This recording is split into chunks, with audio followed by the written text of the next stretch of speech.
Hello everyone, welcome back on साया Saran classes. Students, अगर आपने अभी तक चैनल को सब्सक्राइब नहीं किया है तो प्लीज़ सब्सक्राइब कर लें, साथ के साथ बेल आइकन को दबा लें ताकि आने वाली क्लासेस की नोटिफिकेशन आपको मिलती रहे। सो 12th क्लास, मैं आपके सामने फिर हाजिर हूँ अकाउंट की एक और न्यू क्लास के साथ। स्टूडेंट्स, प्रीवियस क्लास के अंदर हम डिस्कस कर रहे थे चैप्टर नंबर 5 को। प्रीवियस क्लास थी हमारी डिसोल्यूशन ऑफ पार्टनरशिप का ओनली बेसिक कंसेप्ट के ऊपर। आज की क्लास रहेगी हमारी type of dissolution of firm. Means हम किसी भी फर्म को किन किन तरीके से बंद कर सकते हैं। यहाँ पर स्टूडेंट्स हम 2 टाइप्स पढ़ेंगे। एक तो जब कोर्ट का इंटरवेंस हो, एक जब कोर्ट इंटरवेंशन ना दिखाए अपना। जितने भी फर्म के अंदर पार्टनर्स है या वो ही उस फर्म को बंद कर दे, या जितने भी फर्म्स के रूल रेगुलेशन होते हैं उनके अकॉर्डिंग फर्म को बंद किया जाए। क्लियर है? देखते हैं क्या क्या है टाइप्स इसके। Type of dissolution of firm, a partnership firm can be dissolve in any of the following वे। आपके पास मैंने बताया है 2 तरीके हो सकते हैं, या तो कोर्ट के बिना इंटरवेंशन के उसको बंद किया जाए फर्म को, या फिर कोर्ट के रूल्स और रेगुलेशन के अकॉर्डिंग ही फर्म को बंद किया जाए। अगर बात करें हम फर्स्ट टाइप की, without the intervention of court, कि बिना कोर्ट के इंटरवेंशन के हम फर्म को बंद कर दें।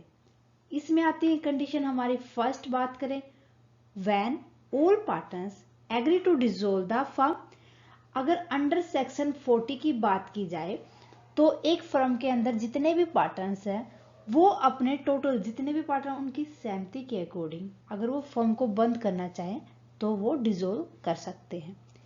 सेकेंडरी बात की जाए तो कंपल्सरी डिसोल्यूशन अंडर सेक्शन 41, या था अंडर सेक्शन 41। जो आपके एमसीक्यू बन के आते हैं स्टूडेंट्स, वे इन्हीं में से आएंगे कि जब जितने के पार्टनर हैं एक फर्म के अंदर, अगर वो एग्री हैं उस फर्म को बंद करने के लिए तो उसके लिए कौन सा सेक्शन यूज होता है।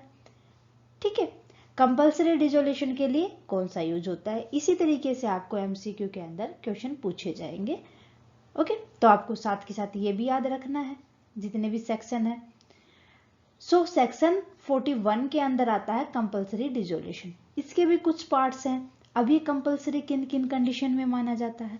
फर्स्ट अगर हम बात करें, व्हेन ऑल और except but one partner of the firm become insolvent. या तो सारे पार्टनर या उनमें से कुछ पार्टनर्स अगर इंसॉल्वेंट हो जाए तो उस कंडीशन में भी कंपल्सरी हो जाता है उस फर्म को डिसॉल्व करना। या फिर when business of the firm become unlawful, या कोई ऐसी चीज हो जाए जो लॉ के अकॉर्डिंग ना हो, उस कंडीशन में भी एक फर्म का बंद होना कंपल्सरी हो जाता है। ये सारे के सारे रूल रेगुलेशन स्टूडेंट्स सेक्शन 41 के अंदर आते हैं। Third part, on the happening of any of the following event. Compulsory के ये 2 पार्ट थे। अब बात करते हैं सेक्शन 42 की, कि नीचे आपको कुछ पॉइंट दिए हुए हैं, इनमें से अगर कुछ भी इवेंट हैपनिंग हो जाता है तो उस कंडीशन में भी उस फर्म को बंद करना पड़ता है बिना कोर्ट के इंटरवेंशन के। क्लियर है? फर्स्ट देखो, on the insolvency of a partner. अगर कोई भी पार्टनर इंसॉल्वेंट हो जाता है तो उस कंडीशन में भी उस फर्म को बंद करना होगा। या फिर on the fulfilment of the objective of the firm for which for was formed, कि जिस ऑब्जेक्टिव के लिए हमने उस फर्म को बनाया था, अगर वो ऑब्जेक्टिव हमारा कंप्लीट हो जाता है तो उस टाइम पे भी हम जो पार्टनरशिप की थी उसको हम डिसॉल्व कर देते हैं, उस फर्म को उसी टाइम पे बंद कर देंगे, क्योंकि जो काम करना था वो कर लिया। अब ये थोड़ी ना कि हम वेले बैठे रहेंगे ऐसे ही पार्टनर्स को सैलरी देते रहेंगे, नहीं। जिस ऑब्जेक्टिव के लिए हमने उसको ओपन किया था उस टाइम पर उसका फुलफिल होने के बाद हम उसको बंद कर देते हैं। चलिए, फिर नेक्स्ट हो जाएगा on the expiry of the period for which the firm was form. मान लो हमने एक पार्टनरशिप फर्म को 10 ईयर के लिए एस्टैब्लिश किया था, तो आफ्टर 10 ईयर वो फर्म डिसॉल्व हो जाएगी। आफ्टर 10 ईयर उस फर्म को बंद कर देंगे। क्लियर है? सो स्टूडेंट्स, ये थे हमारे कुछ जो बिना इंटरवेंशन के होते हैं। अब एक और आता है इसके अंदर, जब किसी भी फर्म को बाय नोटिस, किसी भी नोटिस के द्वारा बंद किया जाए। इस बाय नोटिस के अंदर भी कोर्ट का कोई इंटरफेरेंस नहीं होता। अब ये नोटिस भी किसके थ्रू मिलेगा, इनको पार्टनर्स के थ्रू ही मिलेगा। ठीक है, बाहर वाला कोई भी उसके अंदर इन्वॉल्व नहीं होगा। सो बाय नोटिस आता है हमारे पास under section 43। When the duration of the partnership firm is a fixed, अगर हमने एक पार्टनरशिप फर्म को कुछ फिक्स पीरियड के लिए एस्टैब्लिश किया, like 5, 10, 15, 20, and it is at will of the partners.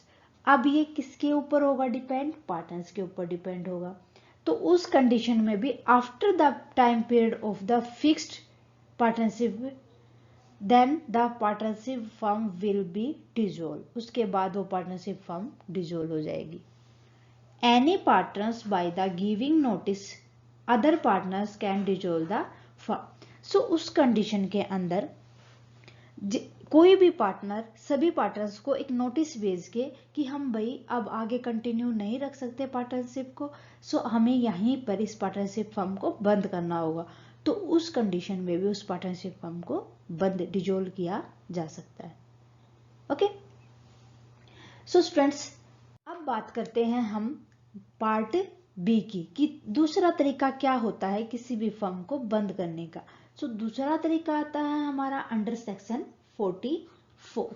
Under section 44 की मैं बात करूं तो किसी भी फर्म को डिसॉल्व किसी भी कोर्ट के ऑर्डर के द्वारा किया जाएगा। यहाँ पर अपनी मर्जी से जितने भी पार्टनर अपनी मर्जी से बंद नहीं करेंगे उस फर्म को। अब यहाँ पे जब कोर्ट ऑर्डर देगी ना, तो उस कंडीशन के अकॉर्डिंग ही पार्टनरशिप फर्म को डिसॉल्व किया जाएगा। ठीक है, dissolution by order of the court under section 44। A court on application by a partner may order the dissolution of the firm under the following circumstances। कह रखा है कि एक कोर्ट एक एप्लीकेशन लिख के देती है कि आपको अब निम्नलिखित पॉइंट के अकॉर्डिंग कि आपको अब इस फर्म को बंद करना होगा। वो पॉइंट क्या क्या हो सकते हैं, चलो देखते हैं, पढ़ते हैं।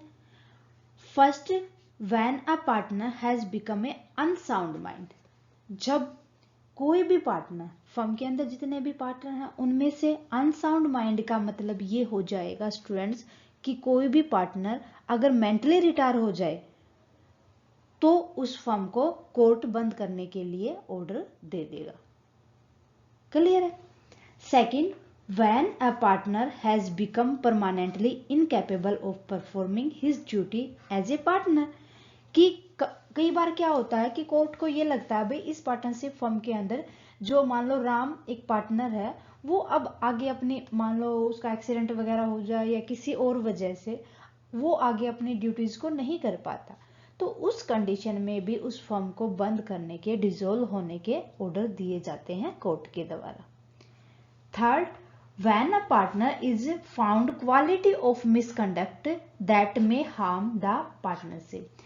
मान लो कि एक पार्टनर है उसने फ्रॉड कर दिया फर्म के अंदर, तो उस वजह से किसी भी दूसरे पार्टनर्स को नुकसान हो सकता है, तो ऐसा कुछ देखते हुए कोर्ट ऑर्डर दे देती है कि उस फर्म को डिसॉल्व किया जाए। ओके। फोर्थ, अगर मैं बात करूं, when a partner consistently and deliberately commit breach of partnership agreement.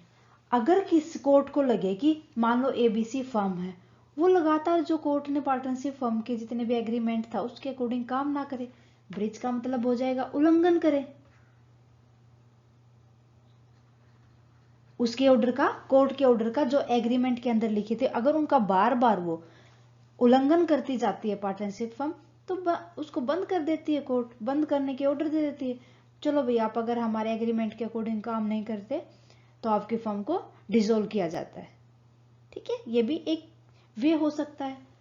Fifth, when a partner transfer whole of the interest in the business firm to a third party without the consent of the existing partner.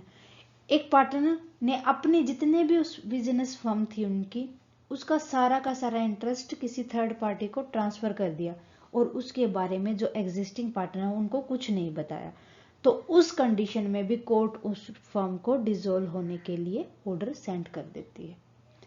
6th, when the court is satisfied that the partnership firm cannot be carried or accept at a loss, कि भाई अब court को ना ये संतुष्टि हो गई कि जो ये पार्टनरशिप फर्म है ये आगे नहीं चल सकती, बजाय लॉस के बस ये लॉस ही देगी आगे, तो वो उस पार्टनरशिप फर्म को उस टाइम पे बंद कर देती है।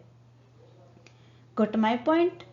लास्ट पॉइंट है when the court find that the dissolution of firm is justified and equitable, जब कोर्ट को लगे कि इस फर्म को बंद करना ही सही है, सारे जितने भी पार्टनर्स हैं, जितने भी रूल रेगुलेशन है उनके अकॉर्डिंग अब फर्म को बंद करना सही है, तो उस कंडीशन में वो उस फर्म को बंद करने के ऑर्डर दे देती है और हमारी पार्टनरशिप फर्म डिसॉल्व हो जाती है।